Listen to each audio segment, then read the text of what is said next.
Bueno, buenas tardes. Mi nombre es Manuel Párraga.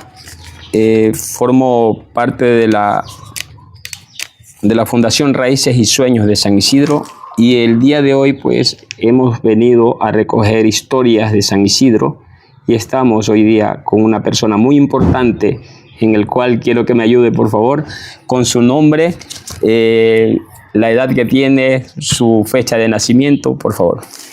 Muchas gracias. Agradezco también aquí primeramente a Manolito, pues que ha venido a hacerme esta entrevista. Yo nací en 1963, un 12 de noviembre. Me llamo Mita Georgina Loor Cedeño.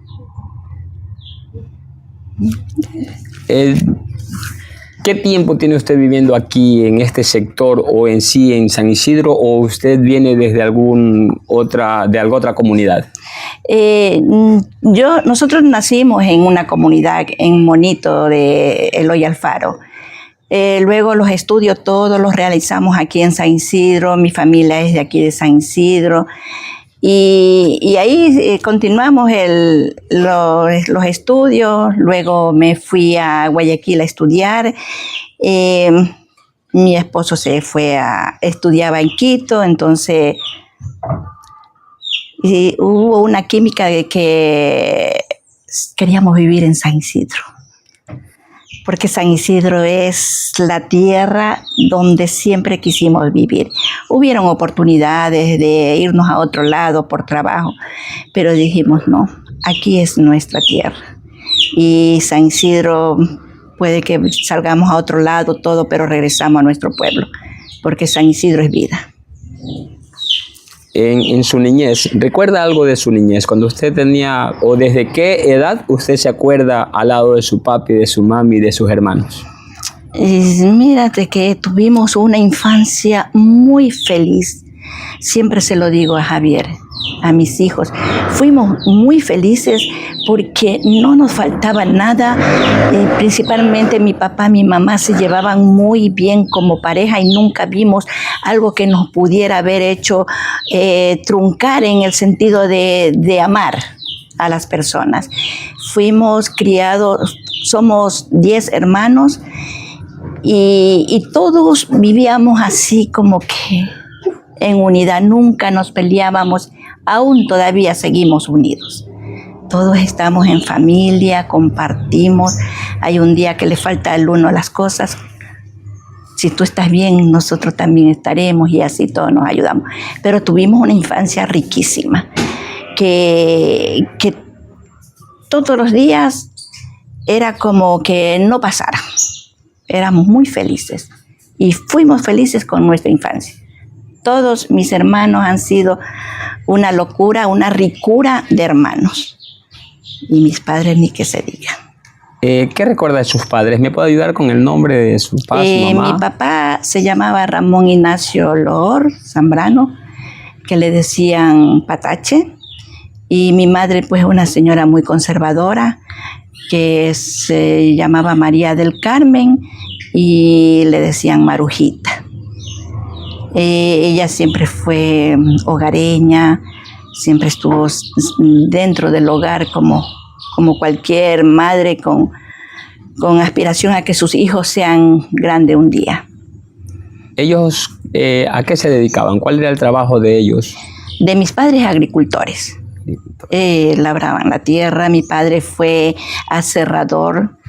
Mi madre fue profesora en esa época donde los profesores estudiaban hasta 6º grado y luego eran para enseñar en sus propias casas, todo eso.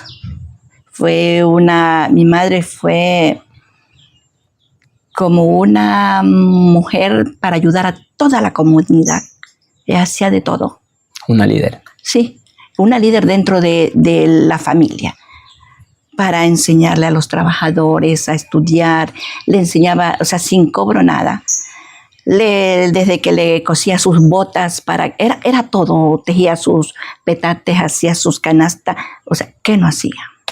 Una madre muy, muy, con una eminencia grandota.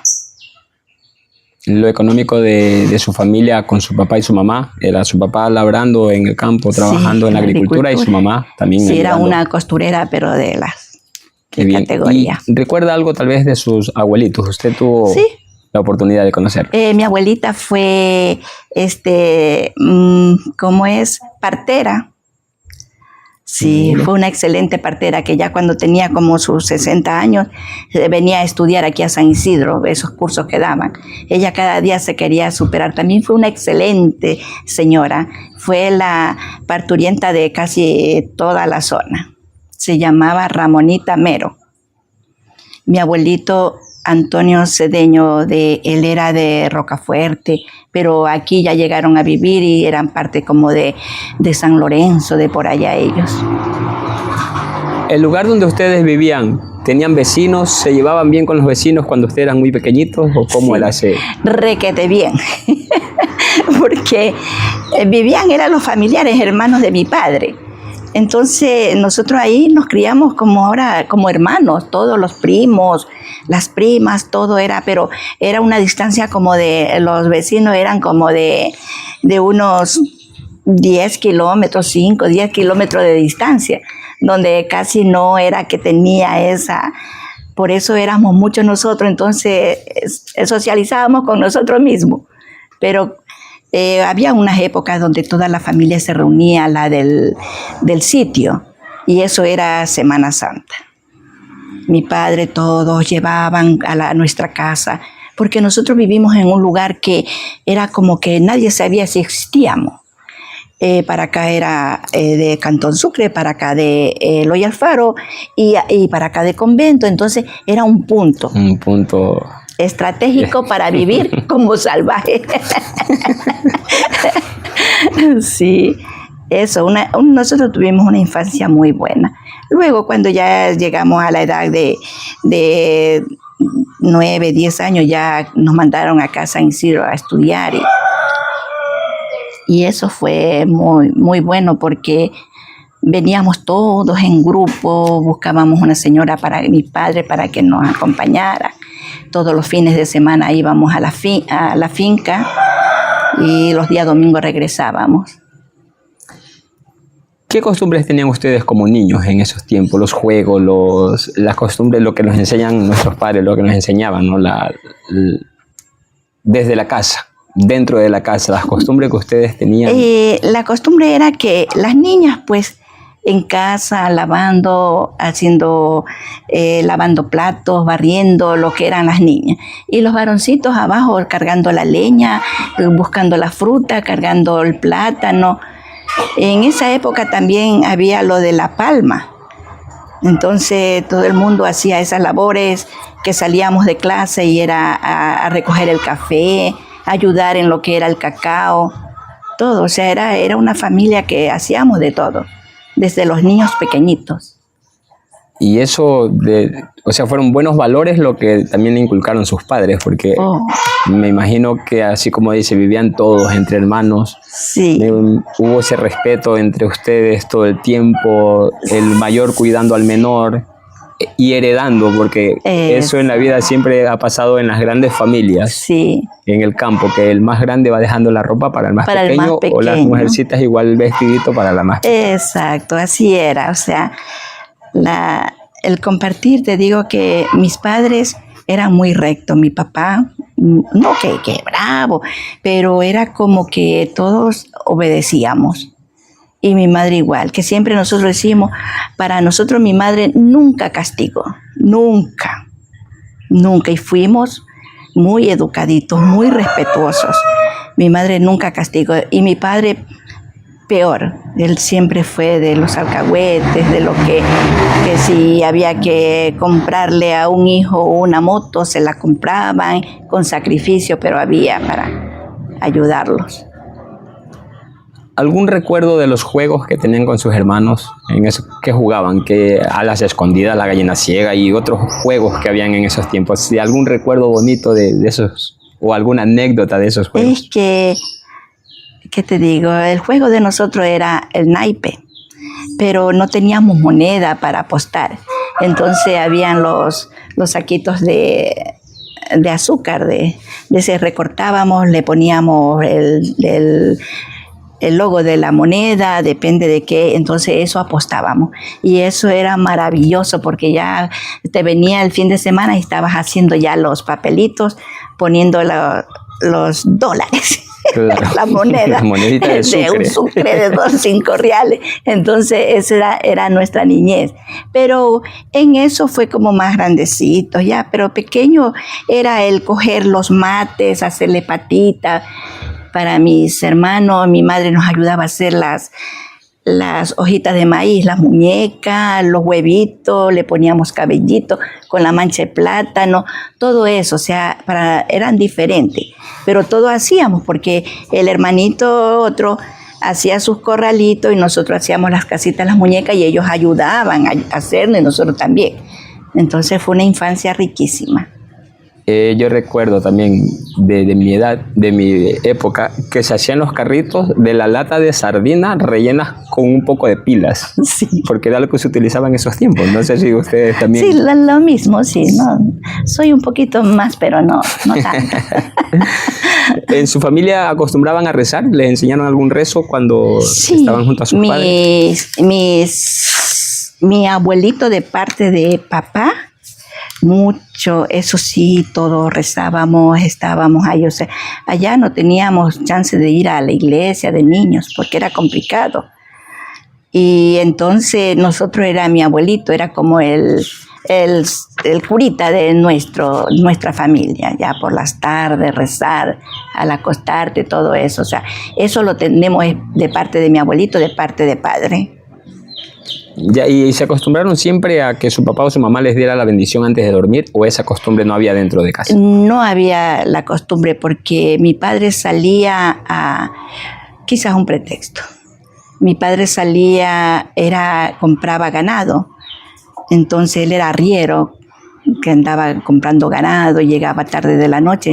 Y mientras eso nosotros, en la niñez, pues en mi niñez, él llegaba tarde y era difícil verlo, ¿no? Y mi madre, pues cansada, solo de noche partiendo la palma, pelando la higuerilla, todo el trabajo que se hacía en el campo.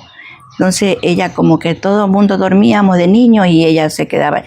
Pero para esto mi madre era la costurera del barrio. Entonces también cosía y ella era muy laboriosa. Y nosotros nos quedábamos dormidos, pequeños. Cuando usted de niña soñaba, porque todos tenemos sueños, ¿qué quiere ser de grande? En esos tiempos, ¿qué soñaba? ¿Qué quería ser de grande? ¿Se le cumplió lo que usted quería o quizás no se me cumplió porque era un sueño que tenía A ver, cuando estás en el campo, yo recuerdo que yo quería, no sé, yo escuchaba los aviones y yo quería ser azafata, quizás ni esa palabra existía, pero yo quería ser azafata. Y siempre quise como salir, no sé, salía de todo lo que estaba dentro del rol de la agricultura, del campo. Yo quería ser azafata. Y entonces es que mi sueño no lo hice realidad, porque me casé y todo eso. Pero el sueño mío lo cumplió mi hijo, que es aviador. Entonces fíjate que todo era niña. Yo escuchaba un avión y qué ricura escuchar ese ruido donde no escuchas nada y escuchar un avión. Y yo tenía un sueño de ser azafata. De volar. Y mi primer país de conocer internacional, yo quería viajar a España. Y fíjate que lo cumplí ahora hace poco. Los sueños se cumplen. Sí, fue algo como muy interesante eso, ahora ver a mi hijo realizado como piloto. Y no tengo miedo de que mi hijo sea piloto. Otras madres que no, yo no, soy feliz. Porque si él anda volando, esa es la vida. Eso me gustaba a mí. Qué bien. Me contaba de que su abuelita era partera. Sí. ¿Cómo se vivía en esos tiempos, usted de niña? ¿Cómo se vivía el nacimiento de algún niño dentro de la familia? Es que te digo, a mí me gustaba eso también. Yo de 14 años lidié partos. lidié los partos, lidié como 5 partos con mi abuelita. Yo estaba dentro en el rol, sí, ayudaba a estar ahí con mi abuelita. Entonces, que te digo que cuando ya me tocó a mí, no quería parir. Ya tenía la mala experiencia de los demás. Sí, de ver todo eso. Y me tocó que mis niños son parto natural. Pero fue muy, muy duro para mí porque al haber sido una niña, estar dentro de este rol de parturienta, de ver parir, fue complicado. Pero bueno, lo aprendí después de haber parido. Ya dije, hasta aquí ya no llego más. ¿Qué piensas? ¿Fue muy importante esto de que habían las comadronas para ayudar con los partos a los niños? ¿O? Sí, no? Es que en el campo no había. Mi padre tuvo una experiencia que se le murió una amiga pariendo y él decía, yo me arriesgo a partirla y sacar el bebé porque era que el bebé saltaba dentro del vientre y él se arriesgaba porque era muy arriesgado mi papá, pero era complicadísimo si no habían las parteras. Claro. ¿Dónde se acudía? A los niños antes de bautizarlos le llamaban moro. Sí. Sí, ¿no? Y ¿por qué era el hecho de llamarles moro? ¿Era por el bautizo? ¿Había una importancia grande para el bautizo antes a eso? Sí, había que bautizar porque se decía que el niño que se lo llevaba el diablo en esas épocas, ¿no? Viviendo dentro del campo. Entonces había eso que era como que había que bautizar. O sea, yo escuchaba eso, pero era muy pequeña. Claro, y para bautizar siempre se buscaban a los compadres. ¿Cómo? A ver, pongámoslo como en su tiempo, cuando ya usted tuvo sus hijos, ¿qué buscaban los padrinos para sus hijos? O sea, ¿qué había? Yo buscaba pues que estuvieran dentro de nuestra religión católica. Como crecimos, fuimos avanzando con nuestra religión. Entonces era buscar a alguien que tenías un gran aprecio a esta persona. Pero la idea era como que suele uno decir, bueno, si lo ves en mal camino, serás tú que lo vas a corregir, todo eso.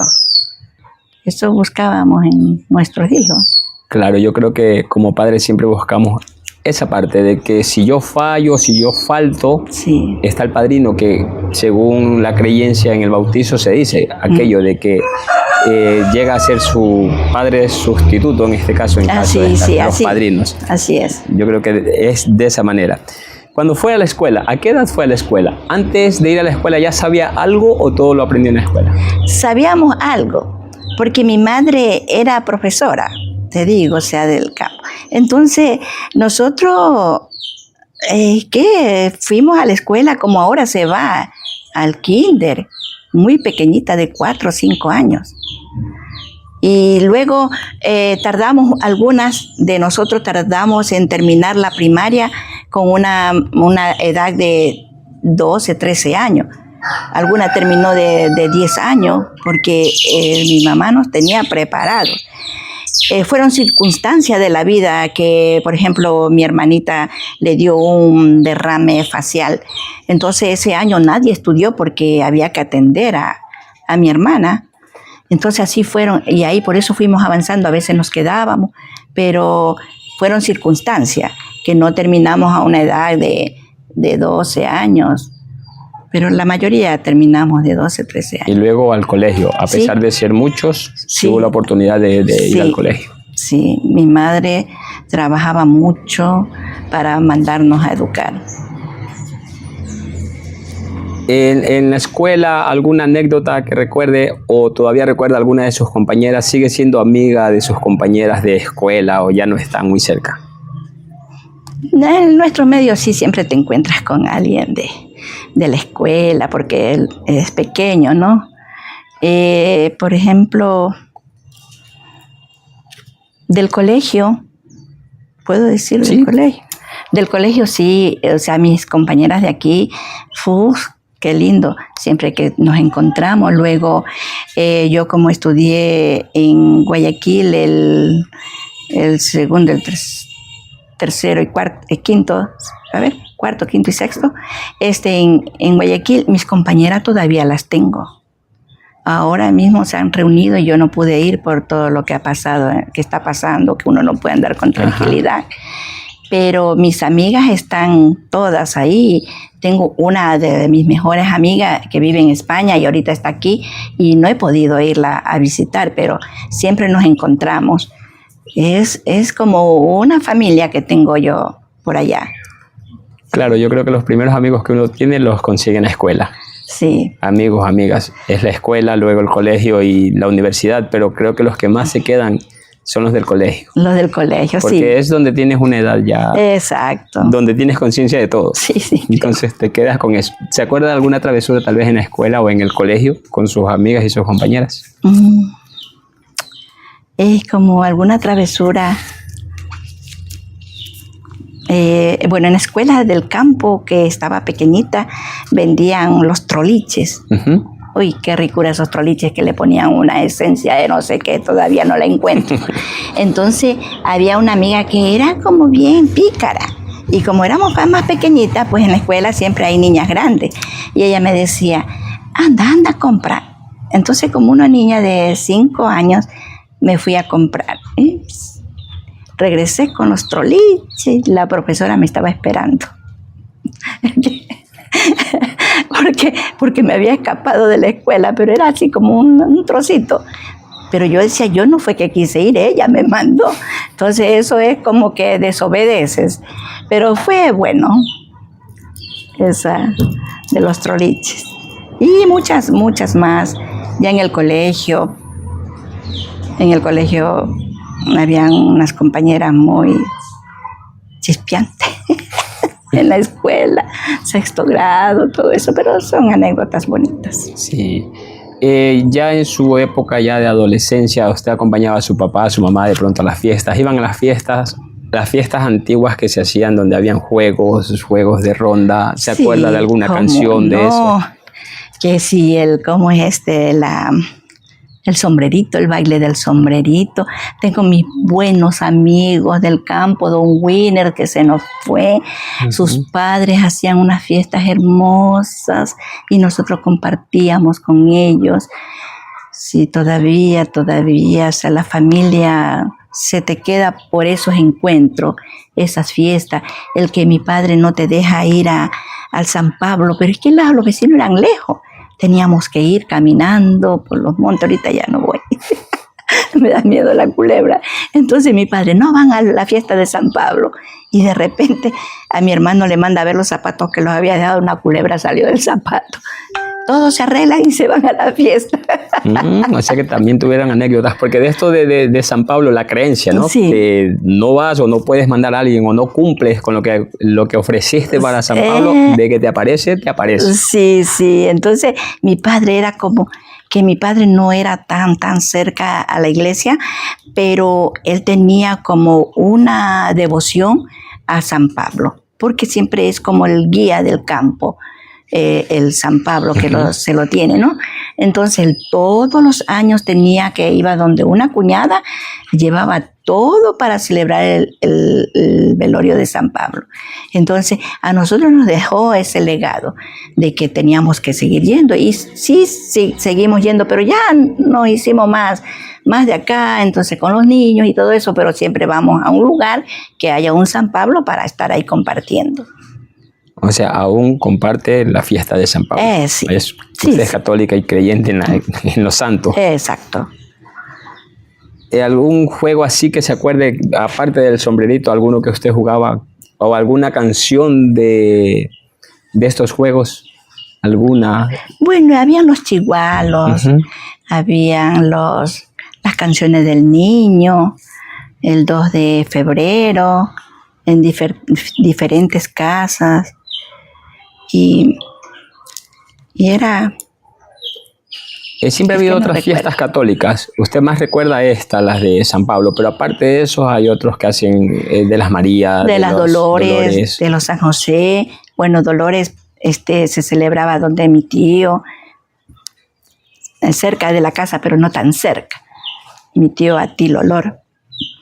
De ahí, esas eran las Dolores, San José, donde otro tío, y compartíamos las fiestas. Era bonito, ¿cómo no? Antes casi no se celebraban como ahora los cumpleaños, sino que más era... Sí. Ustedes en su casa también los festejaban de pronto. No celebrábamos nunca nuestros cumpleaños, pero mi madre era de que si tú naciste el 12 de noviembre, hay que matar una gallina y hacer una comida para nosotros. Siempre, y era casi todos los días, porque... Eso, cuando el grupo es grande, mes a mes, sí. Hay que comerse la gallina por un cumpleañero. Sí. En la escuela hacían las veladas, las verbenas con sus compañeros ahí en el campo, o no acostumbraban estos juegos que se hacían en las noches. No, porque era muy solo y no había muchos vecinos.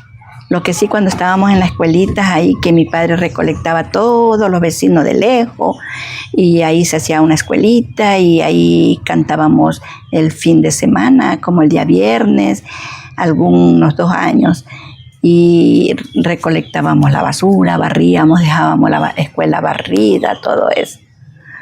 Sí. En la edad ya de 15 a 20 años, ¿qué es lo más bonito que recuerda? Tal vez ahí nació su primer amor, fue antes, hay cosas, ¿no? Es como todo adolescente, que es más, ¿qué te puedo decir? Muy bonito. El tener tu noviecito que te ven y que si te doy un beso no le digas que me has besado. Entonces, la emoción. Sí, lo de ser una chiquilla y un chiquillo. Sí, eso es muy bonito.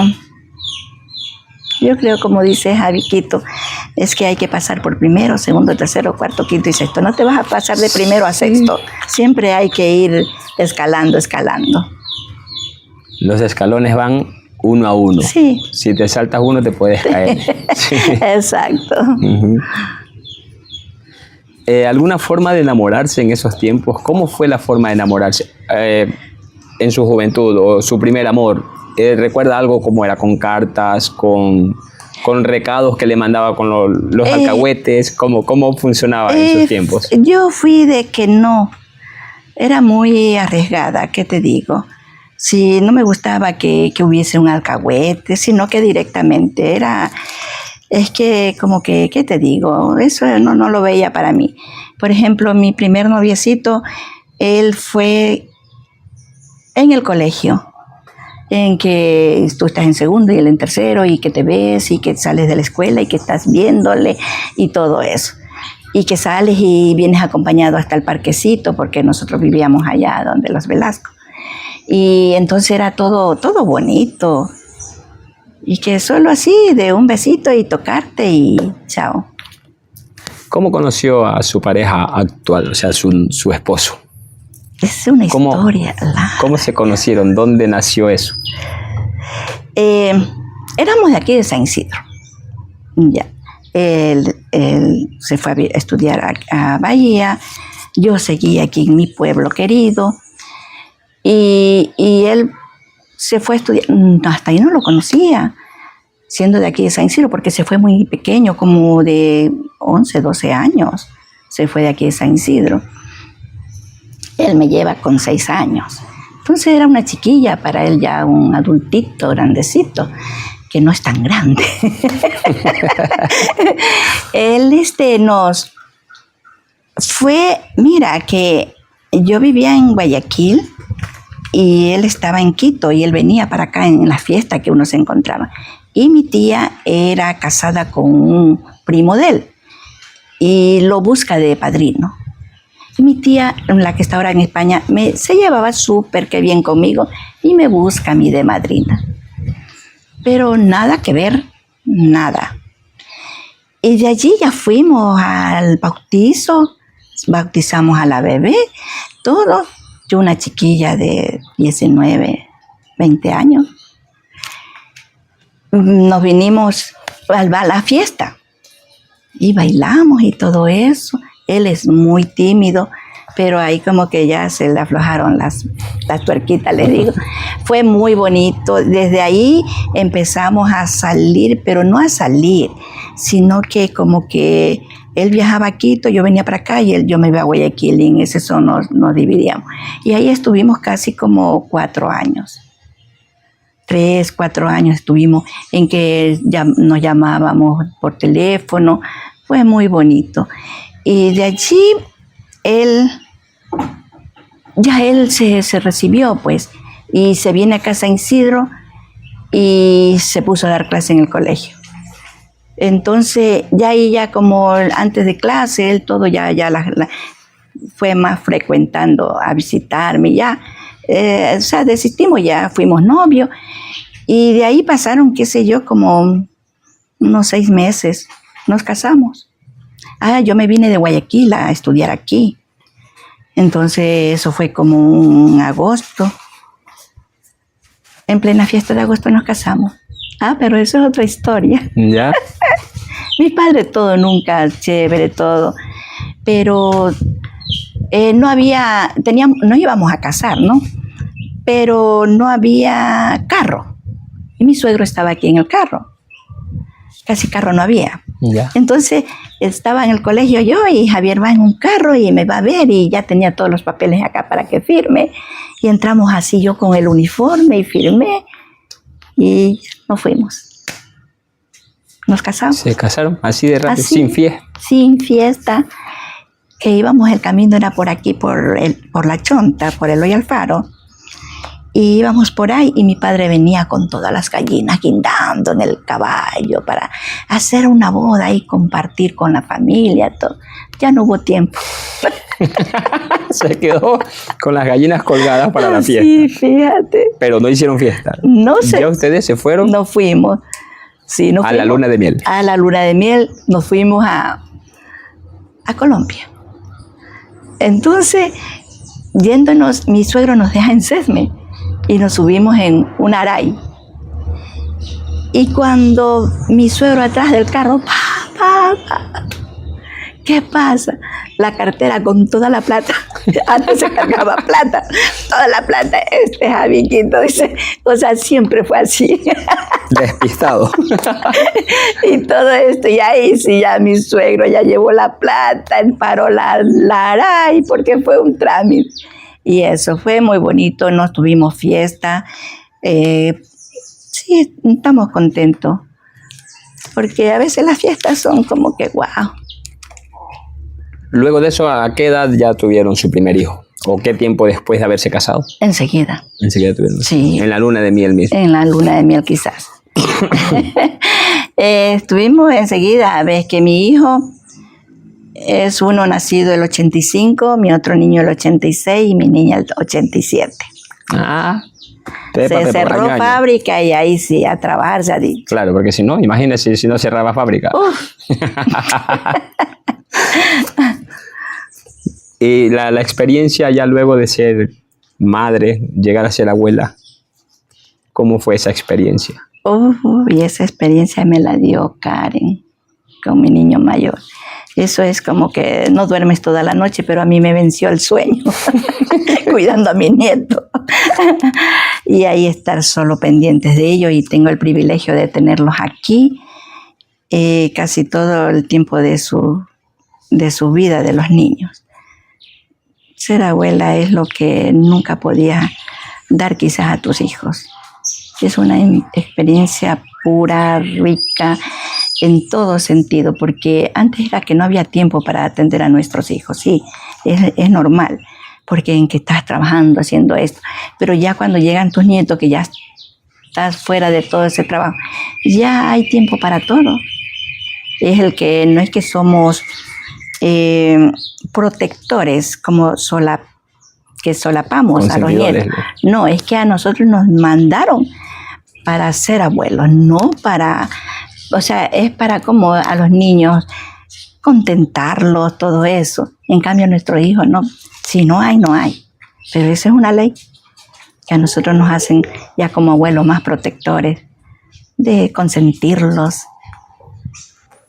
¿Recuerda de algún tipo de comida que en esos tiempos su mamá o su abuelita les preparaba? Que ya no se prepara o que todavía lo hace de vez en cuando porque fue la receta que más le gustó de su mamita. De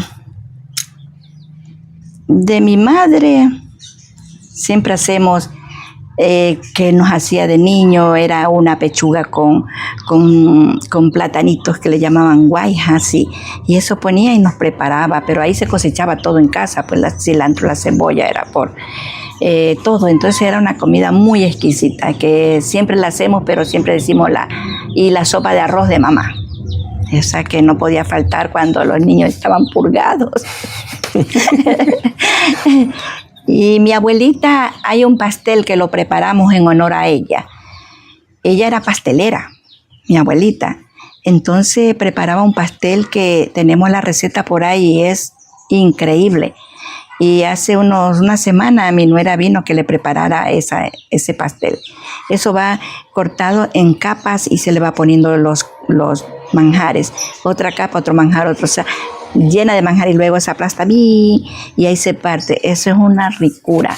Y eso es como comer frente a la abuelita. Esa es la que recuerda. Ella sí hace pastel. Hacía pastel, era pastelera de las buenas, mi abuelita.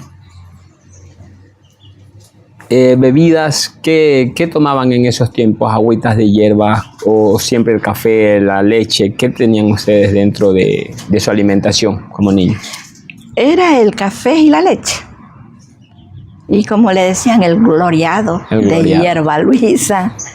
Ya no era té, ahora claro. Que té, el gloriado, la hierba Luisa, de todas las hierbitas, el alcohol de menta, lo que había en nuestro medio.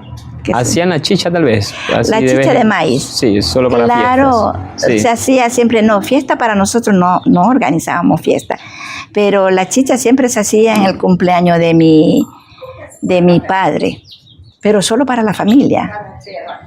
¿Ya? Sí. Ya para su familia, sus hermanos, para todos ellos. Sí. ¿Y qué más recuerda así de las comidas de su mamita o de su abuelita? ¿Alguna otra en especial en lo que es gastronomía? Tal vez sí, algo que se acuerde usted de eso. Sí, mi abuelita se iban al Río Grande y cogían el camarón. Y ella dice, voy a hacer una colonche. ¿Y qué es un colonche? No sé, ahora me dicen que el colonche, ella sí era como un ceviche, y dicen que el colonche no es así, pero yo veía que ella decía, voy a hacer un colonche, era como un ceviche. Eso me recuerda.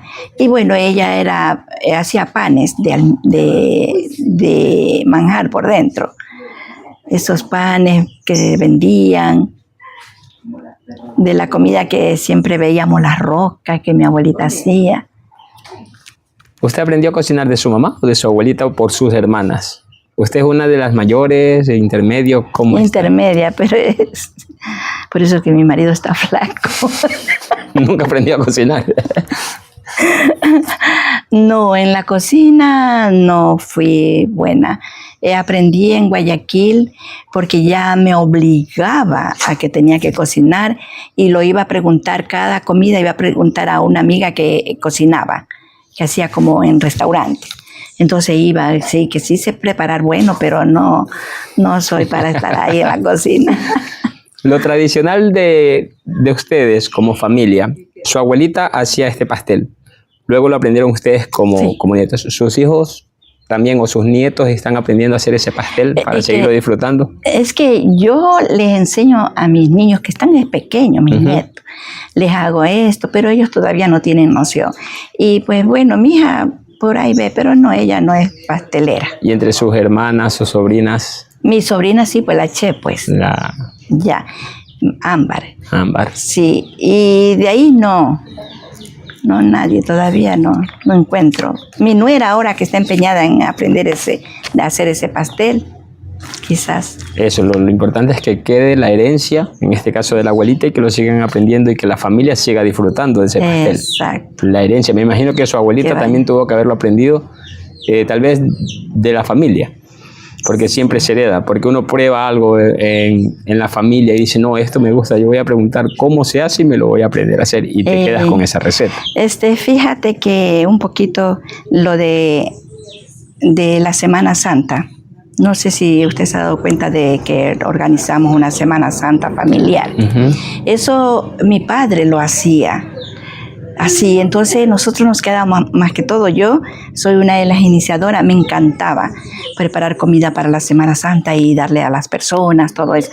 Pero ya después ya lo hicimos ya más familiar, como somos muchas, entonces ya ahí ese legado lo llevo en honor a mi padre, porque toda la Semana Santa no faltaba la comida de la Semana Santa, increíble. Las creencias de Semana Santa se le decían también a ustedes, por ejemplo, que no te puedes ir al río a bañar porque te haces pescado. ¿Y cuántas otras de la Semana Santa? De irnos al río, no. Es que mi papá no fue tan estricto, ¿no? Que era la religión. ¿Ya? O sea, él era claro, pero que si nos íbamos, habían cascadas en nuestra finca, ahora que toda la gente, las cascadas.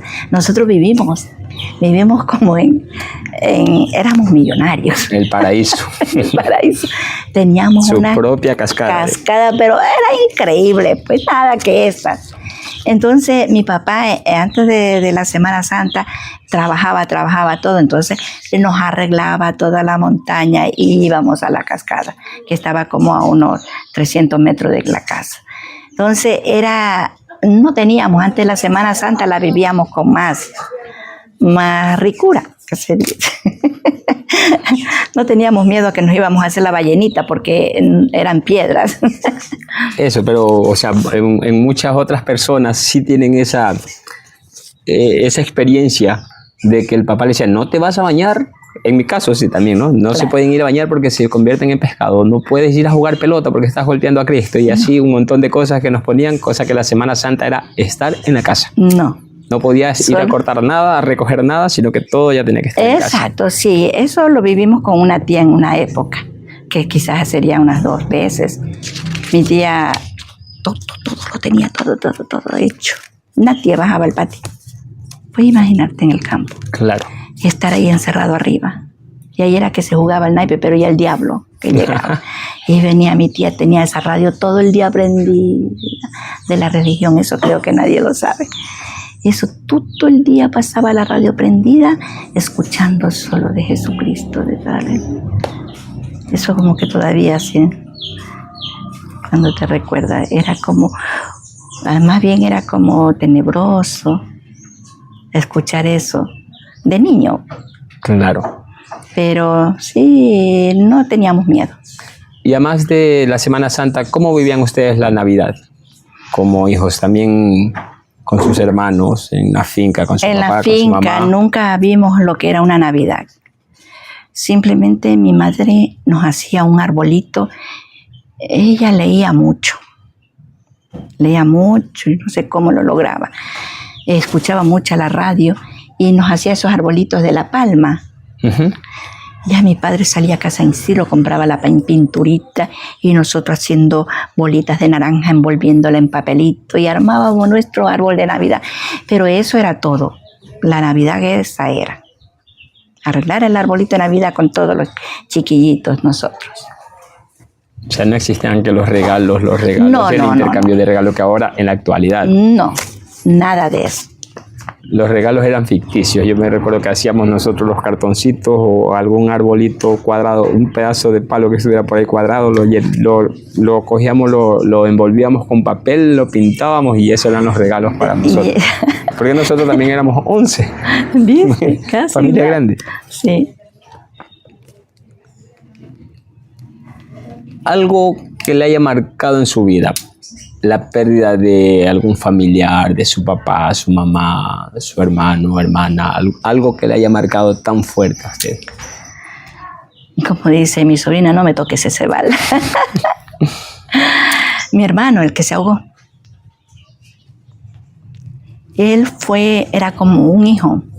Sí, mis hermanos somos todos lindos, pero mi hermano vivió para mí siempre pendiente de mí. siempre estuvo. Entonces fue durísimo, que no lo podía aceptar. Estuve buscando forma hasta que ya no quería que me lo nombren, no quería verlo en foto. Fue terrible, yo me quedé como caminando, fue terrible. ¿No lo aceptaba? No. Y hasta ahora lo acepta. Y ahora sí, es porque soy muy sentimental, pero ahora ya lo he superado full. Mi hermano, como te digo, no podía, era complicadito, caí muy mal. Te digo que yo no caminaba, me quedé por la causa de la situación esta. Porque fue un ahogamiento que no es que estás cuidándolo, claro. Estás ahí, fue de momento que te despides de él y todo eso. Entonces fue durísimo y eso me marcó mucho la vida. Se me ha ido mi madre que ahora... Le comentaba, yo también lo conocí a Roque, sé cómo trabajaba y me imagino que con usted, con los hermanos, se llevaba muy bien. Sí, con todo. Es que nosotros los hermanos nos llevamos bien. Mi padre nos dejó una herencia y la repartimos casi los 30 años de haber muerto él. Y no teníamos ningún problema.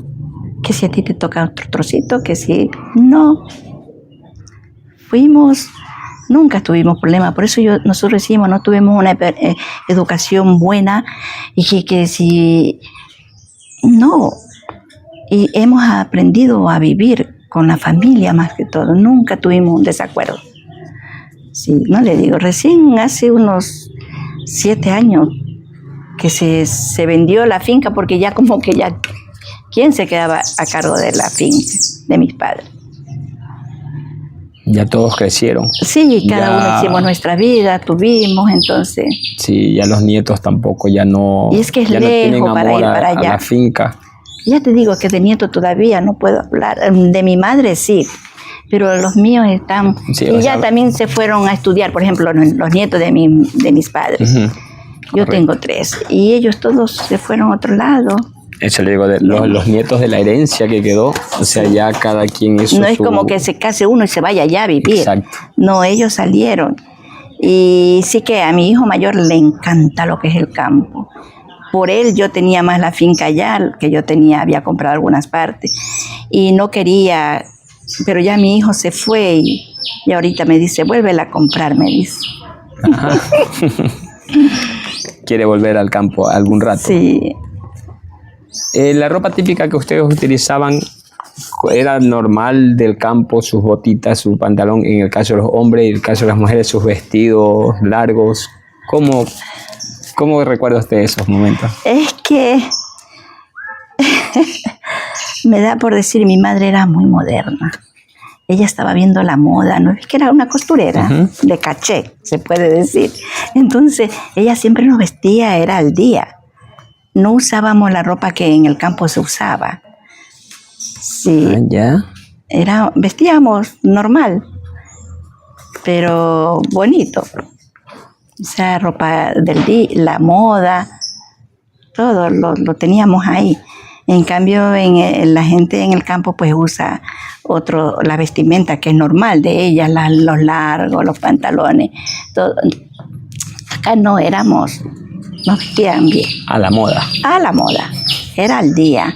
La moda que mi madre veía y en la revista y todo, ella nos hacía. ¿Qué significa la muerte para usted? ¿Usted cree que vamos a otro mundo? ¿O qué significa en sí? Yo creo en el alma, en el espíritu. Creo que la muerte solo es el cuerpo que se va. Pero siempre creo que mis amados, mis queridos están aquí al lado mío. Eso es lo mío. O sea, no tengo miedo a la muerte y que siempre están aquí al lado de nosotros. O sea, ¿usted cree que sí hay vida más allá de la muerte? De que ellos están acá con nosotros, que no lo podemos ver. Sí. ¿Por qué ha pasado? No sé si en algún momento usted haya tenido alguna experiencia de que vuelve a ver una persona que ya no está, De que la has sentido, de que... Pero tú no crees hoy día mi experiencia que he tenido. Se lo he contado a Javier este momento y es como que esa es la vida, o sea, como que tú no crees que hay cosas que suceden. Hoy soñé en la mañana. ¿Puedo contar? Sí. Soñé que he querido que me compren una bicicleta.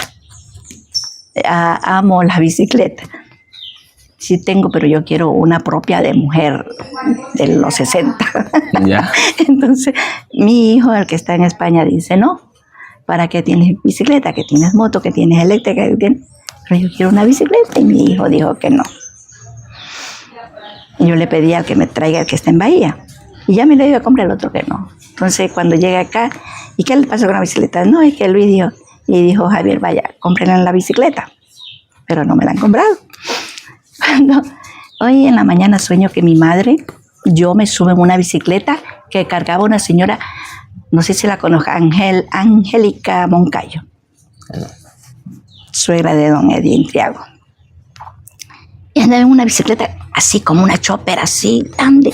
Y yo, mi hijo estaba mirándome, el que está en España. Y yo me subí en una loma. Pi, pi, pi, pi, pero me levanté con la bicicleta. ¿Viste? Que sí puedo andar en bicicleta. Entonces mi madre ha estado mirándome. Y mi madre dijo, sentada en una silla, me dijo, mi hija dice, yo dice, cuando me muera, ¿usted cómo me recordarán? Y yo la cogí, la abracé, y siempre yo llegaba, la abrazaba, mamita, mamita, y la besaba así, la cogí, y ella se dejaba, y yo la apapachaba así. Mi madre estaba viva, fíjate, y me despierto así. Llorando. Estaba muerta. ¿Cómo soñé esto? Entonces, esa es la vida. O sea, ahorita estás haciéndome una entrevista, haciéndome recordar todo eso. ¿Y por qué tuve que soñar eso? Es que ya estaba. Y se entrelazan los dos tiempos, la bicicleta y mi madre sueña y su madre. Sí, oye, fue una cosa increíble, increíble. Y para esto dice, es que pero usted dice que es amiga de Angélica. Y yo le contaba a mi hermano Vilito, pero no era mal, era porque ella era amiga de ella y se iban con mi tía, cosas así. Claro. Pero era algo normal. Sí, pero no era tanto, sino que él quizás para decirme que... Y soñar con ella, justamente. Sí, a mí me encanta esa señora. Me encanta. Muy buena amiga. ¿Cree que eso sea una forma de comunicarse, tal vez, en este caso de su mamita? Sí. O de alguien del más allá, que ya no está con nosotros, pero por medio de los sueños se comunican. Yo creo mucho en eso. Sí, es que es algo imposible de no creerlo. Fíjate que como yo no lo sabía esta entrevista y para estar hablando de ella me ha impactado.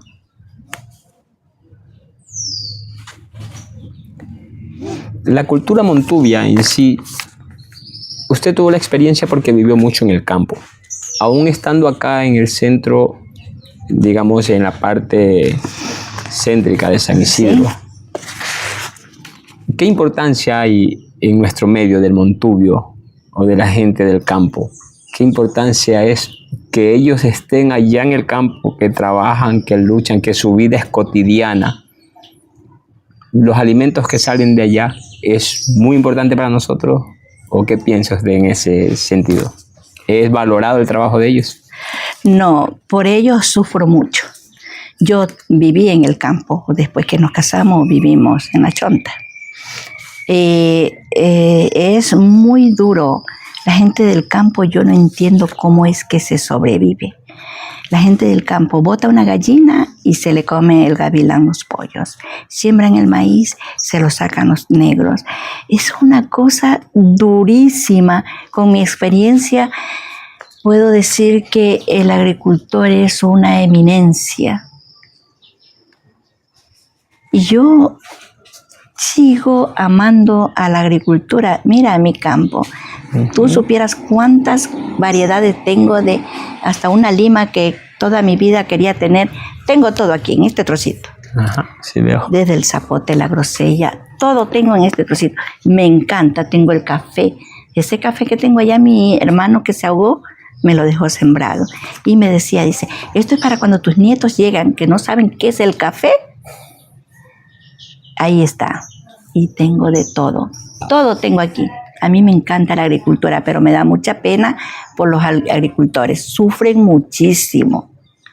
Y que llegas aquí con un saco de naranja y te lo quiere pagar a lo que uno quiere, no se justifica. Con subirse a un árbol que uno lo vivió, hincarse para coger un ciento de naranja y que acá te lo quieran pagar como que regalado, no se justifica. Y seguirá siendo así, porque las cosas mientras no cambien, creo, debe cambiar desde la educación. Desde la educación, que aprendamos a valorar lo nuestro.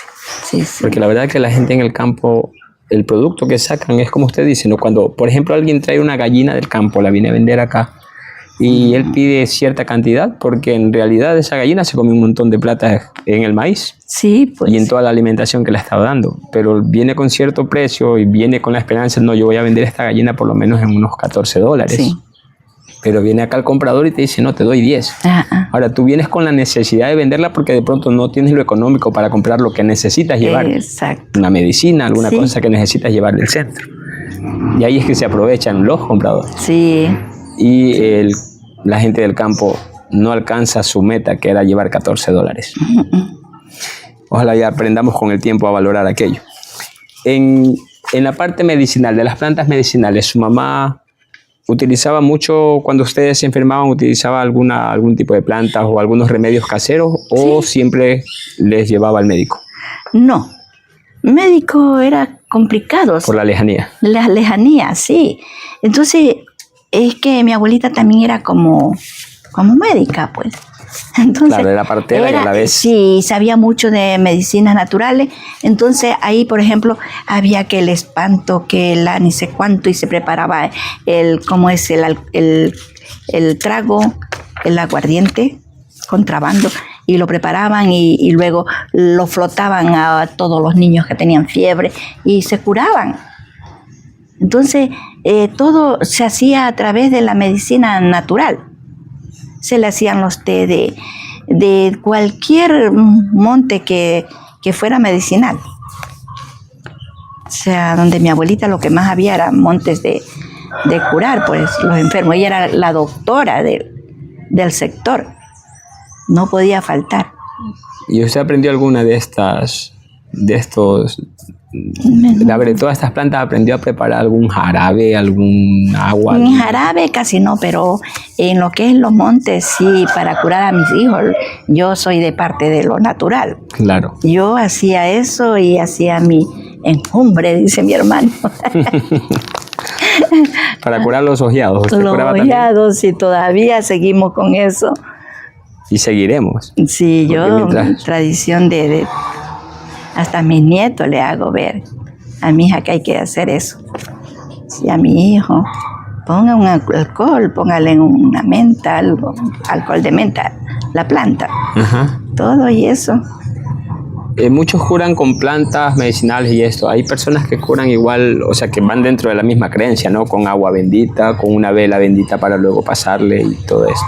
No, eso no, No, no. más es las plantas Las medicinales. plantas es lo que te hace, y el huevo, por lo que el huevo lo que hace es sacar las energías. Cuando estás, que el ojo que dice, pero bueno, las energías que uno está lleno, entonces el huevo hace que se te vaya todo llenando las energías en el huevito. Él absorbe y... Sí, eso es todo. No es que la velita que sale dentro del huevito que dice que está golpeado, es que son las energías que uno tiene. Pero sí, eso. Está el cuerpo hecho de energía. Exacto. Yo creo que usted cree en las malas energías cuando alguien entra a su casa y viene con malas energías. ¿Usted cree que eso sí le impacta o sí le llega a una persona o son Te digo creencias también? que lo percibo. ¿Ya? Yo lo percibo. Es facilito. Eso que dice, tenemos Javier ahorita que está en lo de la terapia de los imanes, Ajá. y yo atiendo a los señores, todo, pero uno siente cuando viene alguien que no, y alguien que sí. Entonces, es fácil, las energías se sienten. O cuando tú vas hablamos de energía, vas a un baile y desde que está llegando la música empiezas a mover la patita y estás animado y riendo, pero llegas a un velorio, ¿cómo llegas? Amargado. Serio, aunque no quieras estar triste, tienes que poner la carita de triste, y eso es la energía, o sea, el que entra al velorio no vas a entrar bailando. Claro. Son las energías. Yo creo que a veces cuando dice uno, andas demasiado cargado de energía, andas contento, andas feliz, pero no sé si eso tiene que ver también con tu ambiente o con lo que sucede contigo. Por ejemplo, justo te llaman y tenías una deuda y podías andar lo más alegre y lleno de energía positiva, pero alguien te llamó en ese rato y sabes que tienes que pagar una deuda que tenías, que no la sabías que la tenías, porque a veces te aparecen deudas que no la tienes, pero de pronto te llaman de una operadora o te llaman de algo, ¿sabe qué? Usted tiene una deuda de tanto tiempo acá. Me pasó que ahorita último yo fui a sacar unos documentos y me dicen, no, usted tiene una deuda que no ha sufragado y tiene una deuda de $37 en CENE. Digo, ¿cómo? Pues si yo he estado sufragando todo el tiempo. Sin embargo, me salió eso y me dijeron, váyase a Puerto Viejo, no aquí en Bahía, porque eran $37. Y irme a Puerto Viejo, gastar un día más para que me digan, ¿sabe qué? Tiene que pagarla. Sí. Mejor fui y pagué. Y con eso no me amargué la vida, sino que ya me toca pagar. Pero son cosas que te aparecen de repente así de la nada y no estabas preparado para eso. Sí. Yo creo que las energías a veces, no sé si uno las maneja. ¿Qué dices? ¿Uno mismo maneja las energías o te llegan? Las dos cosas, las provocas o te llegan. Pero emocionalmente uno las puede ahuyentar, las energías. Uh-huh. Sí.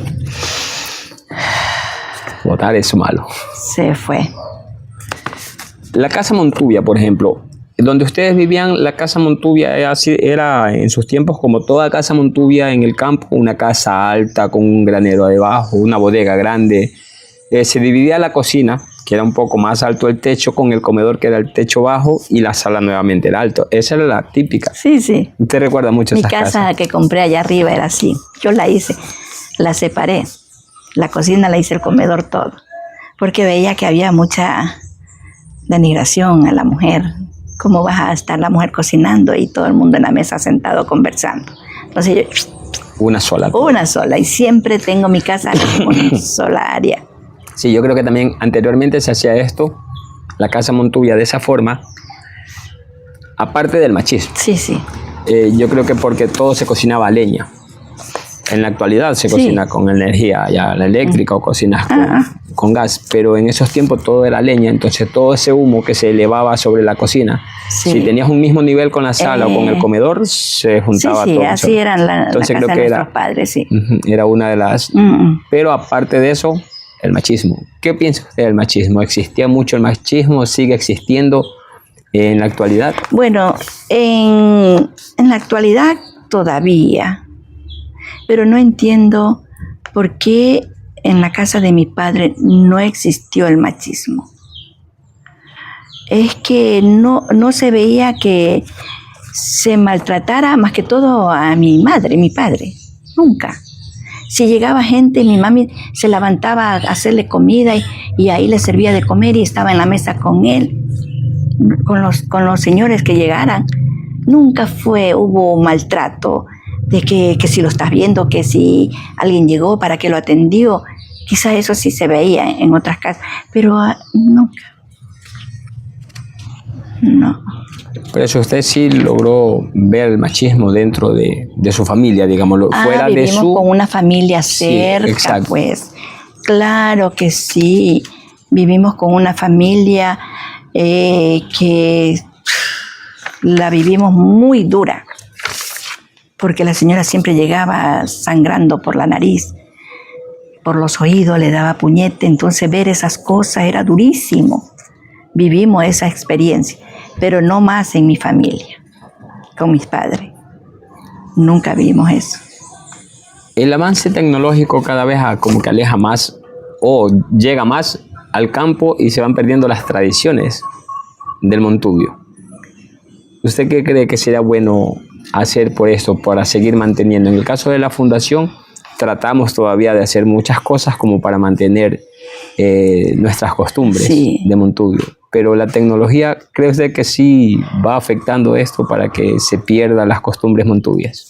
Ya las personas mayores ya se van quedando atrás, quedadas detrás en el rincón de la casa, y ya los niños, pues la tecnología ya no hay quien lo aparte. Pero yo siempre digo que en el campo es donde se debe de atender muchísimo atender a la gente para que no emigre, para que no salga del campo, porque hay gente que sí quieren estar en el campo, pero no pueden vivir en el campo porque les roban lo poquito. Ahorita el cacao que está, sí, de noche se lo roban la gente, entonces es duro vivir en esa. Yo lo que creo es que las personas se deben de, por ejemplo, el Midubi, llegó aquí el Midubi, hicieron sus casitas, que se atienda al campo, que vayan al campo y le hagan una casa a esa persona del campo, porque eso es que están sembrando, cosechando para nosotros. Entonces yo siempre digo, Javier, si algún día llegáramos, es como primero ir allá al campo, ir a hacerle las casas en el campo a las personas, apoyarlo, que si es que se le ha dañado el zinc, apoyar en el zinc, si es que ha llegado, se le han dañado las paredes, ayudarle, pero para que no salgan del campo, porque la gente que son del campo.